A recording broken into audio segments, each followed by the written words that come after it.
എല്ലാവരുടെയും പ്രിയങ്കരനായ മമ്മൂക്കയ്ക്ക് പണി കിട്ടിയതിന് പിന്നാലെ ഇന്നലെ ഇപ്പോൾ മോഹൻലാലിന് പണി കിട്ടിയിരിക്കുകയാണ്. എന്തിന്റെ പേരിലെന്ന് വെച്ച് കഴിഞ്ഞാൽ ആനക്കൊമ്പ് അനധികൃതമായിട്ട് കൈവശം വെച്ചിരുന്നതിലുള്ള ഉടമസ്ഥാവകാശം ഹൈക്കോടതി എടുത്ത് കളഞ്ഞിരിക്കുകയാണ്.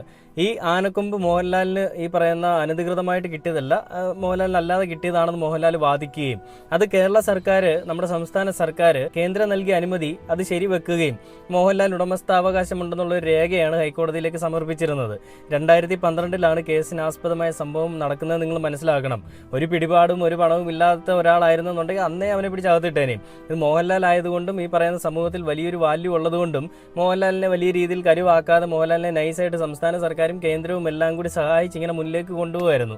അപ്പോൾ അങ്ങനെ ഇരിക്കെ ഇന്നലെ ഹൈക്കോടതി ഒരു ഉത്തരവ് പുറപ്പെടുവിച്ചു. ഒരു വ്യക്തി നൽകിയൊരു പരാതിന്മേലാണ് ഈ ഒരു ഹൈക്കോടതിയുടെ ഒരു നടപടി ഉണ്ടായത്. ഹൈക്കോടതി പറഞ്ഞു ഈ ഉടമസ്ഥാവകാശം റദ്ദാക്കിയിരിക്കുകയാണ്. ആനക്കൊമ്പ് കൈവശം വെക്കാനുള്ള യാതൊരു അവകാശവും മോഹൻലാലിനില്ല എന്ന് പറയുകയും ആ ആനക്കൊമ്പ്